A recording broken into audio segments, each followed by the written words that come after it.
அனைவருக்கும் உங்கள் ஆசிரியை ஹேமலதாவின் இனிய வணக்கங்கள். 4ஆம் வகுப்பு 3ஆம் பருவம் கணக்கு அலகு 3 அளவைகள். அதில் பகுதி 1 பார்க்க போகிறோம். இதில் பாருங்க, இந்த சிறுவர் சிறுமியர்கள் என்ன கையில் வச்சுருக்காங்க? கன அளவு. அப்போ நம்ம பார்க்க போகிறது கன அளவு. நினைவு கூறுதல். இப்போ உங்களுக்கு ஒரு ஞாபகப்படுத்துகிறேன். இங்கே பாருங்க, ஒரு பரிமாண அளவு நீளம், அதனை இவ்வாறு குறிப்பிடலாம். இந்த பச்சை கலரில் இருக்குது பார்த்தீங்களா, அதுதான் நீளம். அடுத்தது பாருங்க, இரு பரிமாண அளவு. அதில் என்னென்ன இருக்கும்? நீளம், அகலம். இது நீளம், இது அகலம். அப்போ இரு பரிமாண அளவு அப்படின்னா நீளமும் அகலத்தையும் குறிப்பிடலாம். இங்கு நிரப்பப்பட்டுள்ள இடம், இங்கே 1 சென்டிமீட்டர்னா இங்கேயும் 1 சென்டிமீட்டர், இந்த பக்கம் 1 சென்டிமீட்டர்னா இந்த பக்கமும் 1 சென்டிமீட்டர். அப்போ எப்படி சொல்லுவோம்? 1 சென்டிமீட்டர் பெருக்கல் 1 சென்டிமீட்டர். ஓரோன் 1. எத்தனை சென்டிமீட்டர் இருக்கு? 2 சென்டிமீட்டர். அப்போ நம்ம எழுதும் போது சென்டிமீட்டர் போட்டு இங்கே என்ன பண்ணணும்? 2ன்னு எழுதணும். இதுக்கு என்ன பேர்னா சென்டிமீட்டர் ஸ்கொயர்னு பேர். இரு பரிமாண அளவு பரப்பு என அழைக்கப்படுகிறது. இந்த உள்பகுதி இருக்கு பார்த்தியா, இதுதான் பரப்பு. அப்போ என்னென்ன அளவுகள் தேவை? நீளம், அகலம் இரு பரிமாண அளவுக்கு தேவை. அடுத்தது பாருங்க, கன அளவின் வரையறை.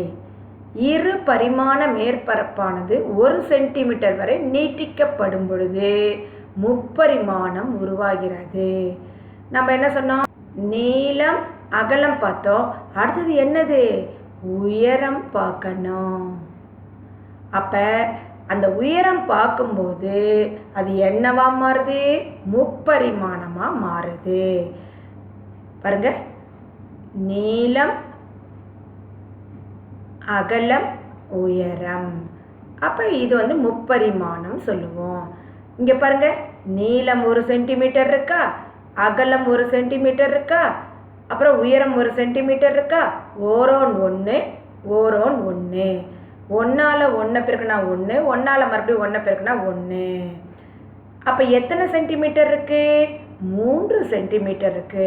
அதை சொல்லும் போது சென்டிமீட்டர் கியூப்னு சொல்லணும். சென்டிமீட்டர் அடுக்கு 3. அப்போ முப்பரிமாண அளவு கன அளவுன்னு பேரு. நல்லா கவனிச்சுக்கோங்க, முப்பரிமாண அளவு கன அளவுன்னு சொல்லப்படுகிறது. எனவே கன அளவானது ஏதேனும் முப்பரிமாண பொருளால் நிரப்பப்படும் இடம் பேரு. அப்போ கன அளவுனா என்னது? அந்த கன அளவு உள்ள வடிவத்தில் எந்த ஒரு பொருளையும் அடைக்கலாம். அதுக்கு என்ன பேருனா முப்பரிமாண பொருளால் நிரப்பப்படும் இடம் பேரு. எதெல்லாம் முப்பரிமாணம் பாருங்க? கூம்பு, கனசதுரம், கனச்செவ்வகம், உருளை. அடுத்தது போலாமா? திட்ட அலகில் குறிக்கப்பட்ட குவளைகளை கொண்டு நீர்மங்களின் கொள்ளளவினை அளத்தல். உங்களுக்கு தெரியுமா? மில்லி லிட்டர் இருக்கு. சுருக்கமாக என்ன எழுதுவோம்? மில்லி. லிட்டரை லீன்ற ஒரு எழுத்தால எழுதலாம். இதெல்லாம் பார்த்துருக்கீங்களா? எங்கே பார்த்துருக்கீங்க? ரேஷன் கடையில் பார்த்துருப்போம். பெட்ரோல் பங்கில் கூட இதெல்லாம் வச்சுருப்பாங்க. நிறைய கடைகள்லையும் இதை பயன்படுத்துகிறாங்க. இங்கே பாருங்க, சின்னதுலேருந்து பெரியது வரலையும் இருக்குது. முதல்ல பார்த்திங்கன்னா இது 1/4 லிட்டர். 1/4 லிட்டரை இப்படி சொல்லுவோம். அதுக்கு என்ன மில்லி லிட்டரில் சொல்லும் போது 250 மில்லி லிட்டர். 1/2 லிட்டர் அதை இப்படி குறிப்பிடுவோம். மில்லி லிட்டரில் சொல்லும்போது 500 மில்லி. இந்த குவளை 3/4 லிட்டர். மில்லி லிட்டரில் சொல்லும் போது 750 மில்லி. இது 1 லிட்டர் குவளை. இதை என்ன சொல்லுவோம்? 1000 மில்லி லிட்டர். இதுதான் ரொம்ப முக்கியம். வர கணக்குக்கெல்லாம் இதை நினைவில் வச்சுக்கோங்க. பின்வரும் பொருட்களுக்கு உன்னுடைய வீட்டில் பயன்படுத்தப்படும் அளவுகளை பட்டியலிடுக. இங்கே பாருங்கள் குறிப்புன்னு ஒன்று கொடுத்துருக்காங்க, அதை பார்க்கலாமா? திட்டமிடப்படாத அளவுகளை பயன்படுத்தினா அளவுகள் துல்லியமாக இருக்க முடியாது. திட்டமிடப்படாத அளவுகள் என்னது? டம்ளரு, சொம்பு, நம்ம வீட்டில் இந்த மாதிரி மேலே சொன்ன மாதிரி அந்த அளவு இல்லாமல் நம்மளாவே ஒரு படி இது மாதிரிலாம் வச்சு அளக்கிறோம் பார்த்தியா, அது துல்லியமாக அளக்க முடியாது. திரவங்களை அளக்கணும்னா நாம் திட்டமிடப்பட்ட அளவுகளான மில்லி லிட்டர், லிட்டர் அதை மட்டும்தான் பயன்படுத்தணும். அதுதான் திட்டமிடப்பட்ட அளவுகள், துல்லியமாக அளவு தெரியும். இப்போ தண்ணீர்னு இருக்கு, அதை நம்ம எதில் சொல்லுவோம்? லிட்டரில் சொல்லுவோம். பாலையும் என்ன சொல்லுவோம்? லிட்டரில் குறிப்பிடுவோம்.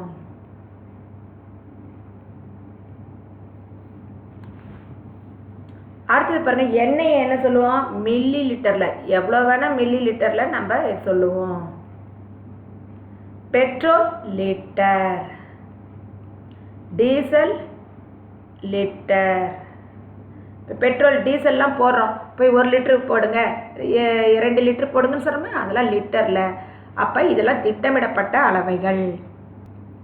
அடுத்து செயல்பாடு கொடுத்துருக்காங்க, அதை பார்க்கலாமா? ஒரு பாட்டிலை பயன்படுத்தி இந்த பக்கெட்டில் எத்தனை லிட்டர் தண்ணீரால் நிரப்ப முடியும் என்பதை காண்போம். முதல்ல 1 லிட்டர் பாட்டில் எடுத்துப்போம். இந்த 1 லிட்டர் பாட்டிலில் எத்தனை முறை இந்த பக்கெட்டில் நிரப்பலாம் அப்படின்னா, நீங்கள் வந்து செயல்பாடை செஞ்சு பார்த்தீங்கன்னா இன்னும் உங்களுக்கு எளிமையாக புரியும். 25 முறைகள். அதே 1/2 லிட்டர்னா 1 லிட்டருக்கு 25னா 1/2 லிட்டருக்கும் போது 2 மடங்காக ஆகும் தானே. அப்போ எவ்வளவு? 50 முறைகள். அடுத்தது பயிற்சி கணக்குக்கு போகலாமா? பயிற்சி 3.1. இது வழிமுறை கணக்கு. இதுக்கு நம்ம தீர்வு காணணும். 1. ராணியிடம் 1 லிட்டர் தேங்காய் எண்ணெய் இருந்தது. அதை அவ தன்னுடைய நண்பர்கள் எத்தனை பேர்? 5 சமமாக பங்கிட்டு கொண்டாள் எனில் ஒவ்வொருவருக்கும் எவ்வளவு அளவு தேங்காய் எண்ணெய் கிடைத்திருக்கும்? இது புரியுதா? இதை வழிமுறை கணக்குக்கு போகலாமா?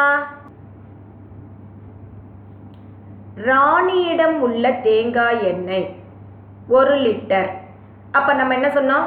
1 லீன் மட்டும் சுருக்கமாக எழுதலாம்.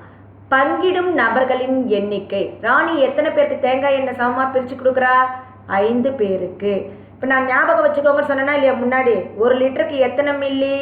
1000 மில்லி. அப்போ ஒவ்வொருவரும் பெரும் அளவு, ஒவ்வொருக்கும் 5 பங்காக பிரிக்கிறேன்னா ஒவ்வொருக்கும் எத்தனை பங்கு கிடைக்கும்? 1 பங்கு. எத்தனை லிட்டர் தேங்காய் எண்ணெய் சொல்லுங்க பார்க்கலாம்? 1000. அப்போ என்ன பண்ணணும் அப்படின்னா, இங்கே பாருங்க, 1000 1 லிட்டர்ன்றது 1000 மில்லி லிட்டர். அது எத்தனை பேருக்கு? 5 பேருக்கு. அப்போ பிரித்து கொடுக்கும்போது என்ன சொல்லணும்? 1000 வகுத்தல் 5. இதை இப்படி போட்டு பார்க்கலாமா? 1000 5. இப்போ 5 காட்டிலும் 1 சிறியதாக இருந்ததுனால நம்ம எண்களில் பார்த்தோமா இல்லையா? அதே மாதிரி தான். அடுத்தது என்ன எண் இருக்கு? 10. 10ல் எத்தனை 5 இருக்கு? 2 10.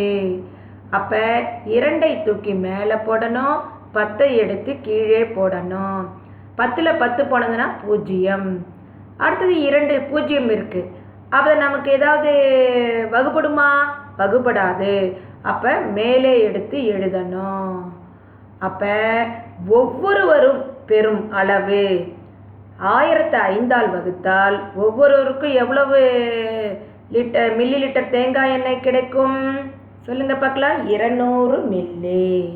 அப்போ இங்கே என்ன எழுதணும்? பதில் 200 மில்லி. உங்களுக்கு புரிஞ்சதா? அடுத்த ஒரு தேநீர் கோப்பை, டீ கப்பு 2 லிட்டர் தேநீரை கொண்டுள்ளது. அந்த மக்கு மாதிரி இருக்கும் தானே, அது மாதிரி 500 மில்லி கொள்ளளவு கொண்ட கோப்பைகளில் ஊற்றப்படும் எனில் எத்தனை கோப்பைகளை நிரப்ப முடியும்? ஒரு ஜக்கு, டீ கப்பு, என்ன சொல்லுவோம்? தேநீர் கோப்பைனா இங்கிலீஷில் டீ பாட். எத்தனை லிட்டர் இருக்கு? 2 லிட்டர் டீ பாட் இருக்கு. அதை என்ன பண்ணுறோம்? 500 மில்லி 500 மில்லியாக இருக்கிற டீ பாட்டில் நம்ம ஊற்றணும். அப்போ எத்தனை 500 மில்லி டீ பாட்டு வேணுன்றது தான் இந்த கேள்வி. இதுக்கு தீர்வு காண்போமா? பாருங்க, நல்லா கவனிங்க. தேநீர் கோப்பையில் உள்ள தேநீர் எத்தனை லிட்டர்? 2 லிட்டர். அப்போ 1 லிட்டருக்கு 1000 மில்லினா 2 லிட்டருக்கு 2000 மில்லி லிட்டர். லிட்டரை மில்லி லிட்டரில் மாற்றணும். கோப்பையினுடைய அளவு எத்தனையில் நம்ம பிரிக்க போகிறோம்?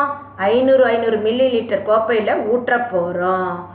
அப்போ 2000 மில்லி லிட்டர் தேநீரை 500 மில்லி லிட்டரில் மாற்றும் போது இது என்ன செயல்பாடு? வகுத்தல் செயல்பாடு. இதுக்கு ஒரு எளிமையாக சொல்கிறேன் பாருங்க. 1 பூஜ்ஜியத்துக்கு 1 பூஜ்ஜியம், 1 பூஜ்ஜியத்துக்கு 1 பூஜ்ஜியம். அப்போ என்ன பண்ணணும்? இந்த இடத்துல போட்டுக்கோங்க. 20 வகுத்தல் 5. 5ஆம் வாய்ப்பாடு சொல்லுங்க. 20ல் எத்தனை முறை 5 இருக்கு? 4 20. அப்போ அந்த 20 தூக்கி கீழே போட்டுக்கோங்க, 4 தூக்கி மேலே போட்டுக்கோங்க. இப்போ 20ல் 20 போச்சுன்னா 0. அப்போ எவ்வளவு வரும் இங்கே பதில்? 4. அப்போ நிரப்பப்படும் கோப்பைகளின் எண்ணிக்கை 4. அப்போ 4 கோப்பையில் 500 மில்லி கோப்பையில் 500 டீயை ஊற்றணும். அடுத்தது போலாமா? ராமர் 1 லிட்டர் பழச்சாறு புட்டி பாட்டில் சொல்லுவோம் அவர்கிட்ட இருந்தது. தன்னுடைய நண்பனுக்கு 100 மில்லி பழச்சாறு கொடுத்தான் எனின் அவனிடம் மீதம் இருக்கும், இதை ஞாபகம் வச்சுக்கோங்க, மீதம் இருக்கும் பழச்சாறு எவ்வளவு? ஒருத்தர் 1 லிட்டரு ஜூஸ் வச்சிருக்கிறாரு. அவருடைய ஃப்ரெண்டு வந்துட்டாரு. அவருக்கு 100 மில்லி ஜூஸை மட்டும் கொடுத்துட்டாரு. அப்போ மீதி எவ்வளவு அவர்கிட்ட இருக்குன்றது தான் இந்த கேள்விக்குரிய பதில். அப்போ நம்ம என்ன பண்ணலாம்? மீதம் அப்படின்னா கழித்தல் செயல்பாடு. அப்போ நம்ம தீர்வு காணலாமா? பாருங்க, ராமுவிடம் உள்ள பழச்சாறு 1 லிட்டர் இருக்கு. 1 லிட்டருக்கு எத்தனை மில்லி? 1000 milli litre. அவர் நண்பனுக்கு கொடுத்தது எவ்வளவு? 100 மில்லி லிட்டர். மீதம் இருக்கும் அப்படின்னா என்ன செயல்பாடு? கழித்தல் செயல்பாடு. 1000 மேலே போட்டுட்டு 100 கீழே போடுங்க. செயல்பாடுன்னு இப்படி போட்டுக்கோங்க. 0 0 0 0. 0ல் 1 போகுமா? போகாது. அப்போ 10. 10ல் 1 போனதுன்னா 9. அப்போ மீதமுள்ள பழச்சாறு எவ்வளவு சொல்லுங்க பார்க்கலாம். 900 மில்லி லிட்டர். புரிஞ்சுதா உங்களுக்கு? லிட்டரை மில்லி லிட்டராக மாற்றுக. இப்போ 1 லிட்டர்னு கொடுத்துட்டாங்க. 1 லிட்டருக்கு எத்தனை மில்லி? 1000 மில்லி. 7 லிட்டர்னும் போது 7ன்னு போட்டு 0 3 0 சேர்த்தணும். 1 நான் எழுதியிருக்கேன், மீதி நீங்களே என்ன பண்ணுங்க, அந்த எண்ணெய் போட்டு 0 0 0 போடுங்க, மில்லி லிட்டராக மாற்றுங்க. மில்லி லிட்டரை லிட்டராக மாற்றுக. இதை நல்லா கவனி. 1000 millilitre 1 litre, 2000 millilitre 2 litre. இங்கே பாருங்க, 6000 மில்லி லிட்டர்ன்றது 6 லிட்டர்னு கொடுத்துட்டாங்க. 2000 மில்லி லிட்டர் 2 லிட்டர், 8000 மில்லி லிட்டர்னா 8 லிட்டர், 9000 மில்லி லிட்டர்னா 9 லிட்டர். இது எவ்வளோ ஈஸியாக இருக்கா உங்களுக்கு? லிட்டரை மில்லி லிட்டராகவும் மில்லி லிட்டரை லிட்டராகவும் மாற்றணும். இதுதான். அடுத்தது பாருங்க, செயல்பாடு. சிவப்பு பெட்டிகளுக்கு மேலே உள்ள நீல பெட்டிகளில் உள்ள கூடுதல்கள் கிடைக்குமாறு சிவப்பு பெட்டிகளில் 500 மில்லி 200 மில்லி 100 மில்லி 50 மில்லியை பயன்படுத்தி நிரப்புக. இந்த நீல கலரில் எத்தனை மில்லி இருக்கு? 200 மில்லி இருக்கு. அப்போ 200 மில்லி கிடைக்குன்னா மேலே இருக்கிறத எதெல்லாம் பயன்படுத்தலாம் சொல்லுங்க பார்க்கலாம். ஒரு 100 மில்லியை பயன்படுத்தலாமா? பயன்படுத்தலாம். அப்புறம் 100 கிடச்சிச்சு, மீதி 100 இருக்குதானே. மறுபடியும் நீங்கள் 2 பெட்டி இருக்கிறதுனால எவ்வளவா பிரிக்கலாம்? 50 மில்லி. 50 மில்லி. 100 மில்லி ஒரு 50 கூட்டினா 150 மில்லி. 150ஓட 50 கூட்டினால் 200 மில்லி கிடச்சிருச்சு. அடுத்த பெட்டி போகலாமா? 500 மில்லி. இதை எப்படி பிரிக்கலாம்? 500 200 மில்லி, 200 மில்லி, அப்புறம் 400 ஆயிடுச்சு. மீதி எவ்வளோ இருக்கு? 100. 100 மில்லி. இதை 3ஐ கூட்டினா என்ன கிடைக்கும்? 500 மில்லி. அடுத்தது 1 லிட்டர். 1 லிட்டர் எப்படி பிரிப்போம்? நம்ம பால்காரர் வந்தால் 1 லிட்டர் கொடுங்கன்னா என்ன சொல்லுவார்? சில சமயத்தில் இந்த 500 மில்லி லிட்டரில் 2 தடவை பாலை ஊற்றுவார் தானே, அதே தான் 500 மில்லி. அடுத்தது 500 மில்லி. இது உங்களுக்கு புரிஞ்சதா? அப்போ 2ஐயும் கூட்டினா 1 லிட்டர்னு சொல்லணும். லிட்டர் அலகுகளை பயன்படுத்தி கூட்டுதல். Litre millilitre. Litre millilitre லிட்டரை கூட்ட முதலில் லிட்டரையும் அப்புறம் மில்லி லிட்டராகவும் மாற்றுக. லிட்டரை என்ன பண்ணணும்? மில்லி லிட்டராக மாற்றணும். எடுத்துக்காட்டு கொடுத்துருக்காங்க பாருங்க. 1000 மில்லி லிட்டர் 1 லிட்டர். இதை மைண்டில் வச்சுக்கோங்க.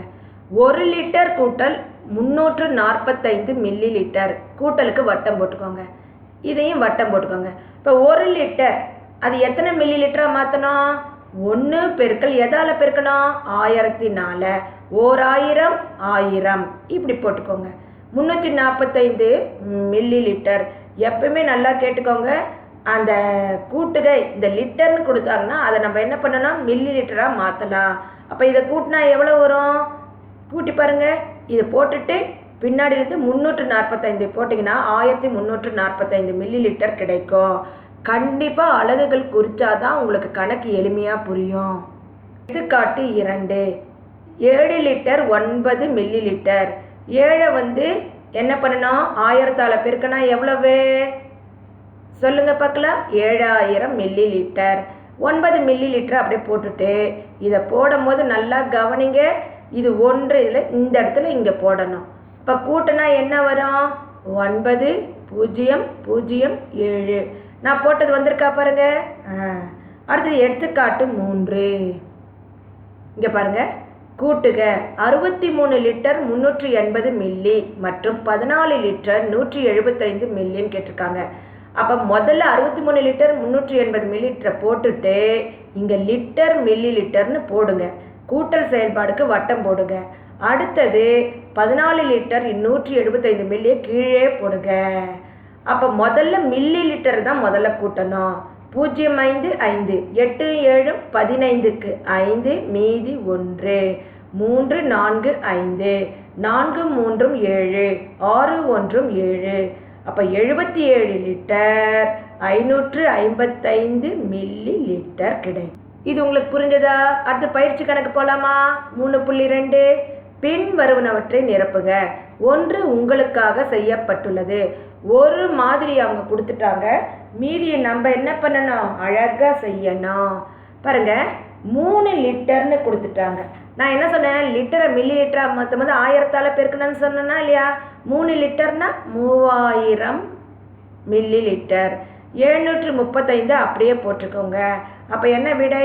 3735 மில்லி லிட்டர். 4 லிட்டருக்கு எவ்வளோ போடுவீங்க? 4000 மில்லி லிட்டர்ன்ற போது 3 எண்கள் வரணும். பாருங்கள். 1 10 100ன்ற மாதிரி வரணும். மில்லி லிட்டர்னா 500 மில்லி 600 மில்லி 3 இடமதிப்பு இருக்குது தானே.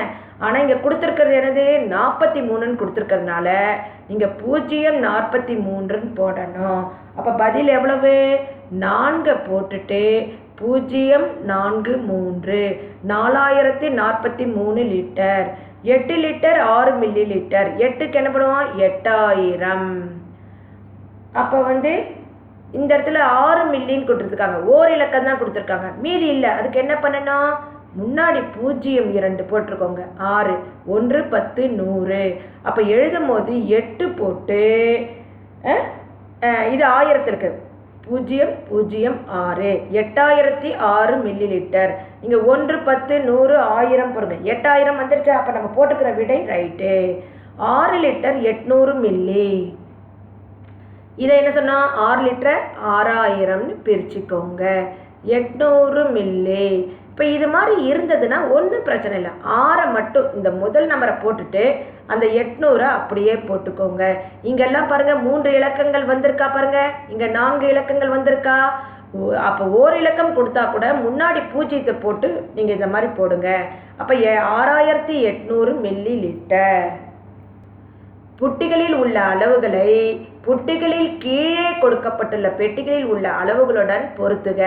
இங்கெல்லாம் கொடுத்துருக்கிற பாத்திரத்தில் அவங்க அளவுகள் கொடுத்துருக்காங்க. இங்கே கீழே பாக்ஸில் வந்து சரியான ஒவ்வொரு அளவு கொடுத்துருக்காங்க. அப்போ நம்ம சரியான அளவை என்ன பண்ணணும், நம்ம இணைக்கணும். பாருங்கள் 3 லிட்டர் 400 மில்லின்னு எங்கே இருக்குது பாருங்கள், இதோ இந்த இடத்துல இதுக்கு போட்டுக்கோங்க. ஒவ்வொன்றா வாங்க. 1 லிட்டர் 10 மில்லி, அப்போ இங்கே வரும் இந்த இடம். 25 லிட்டர் 73 மில்லி லிட்டர், இதோ இந்த இடத்துல வரணும். 36 லிட்டர் 9 மில்லி, அது எங்கே வரும், இதோ இந்த இடத்துல. இப்போ உங்களுக்கு இணைக்கிறது புரிஞ்சுதா? 3க்கு 3400 milli litre, 1 litre 10 மில்லிக்கு 1010 milli litre.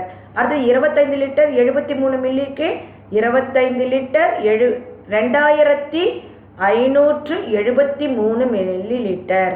நல்லா கவனிக்கங்க. 25 லிட்டர் 73 மில்லின்னு கொடுத்துருந்தாங்கன்னா நீங்கள் என்ன எழுதணும், 2573ன்னு போட்டுட்டு சொல்லும் போது 2573 மில்லி லிட்டர்னு சொல்லணும். அடுத்தது 36 லிட்டர் 9 மில்லின்னு சொல்லும் போது என்ன, இங்கே பாருங்கள் 3609 மில்லி லிட்டர். இங்கே 9ன்னும் போது அந்த இடத்துல முன்னாடி என்னது, 0 வரணும். நீங்கள் 1 10 100 1000 போட்டு பாருங்கள். போட்டிங்கன்னா அந்த 9க்கு முன்னாடி 10களில் மதிப்பு இல்லாதனால அது 0 போடணும். இப்போ 3609 மில்லி லிட்டர். இது வரலையும் உங்களுக்கு புரிஞ்சதா? இதோட இந்த வகுப்பு முடிஞ்சது. அடுத்த வகுப்பில் வந்து திட்ட அலகுகளை பயன்படுத்தி கழித்தல் செயல்பாடு எப்படி செய்யணும்னு சொல்லி பார்க்கலாம். நன்றி.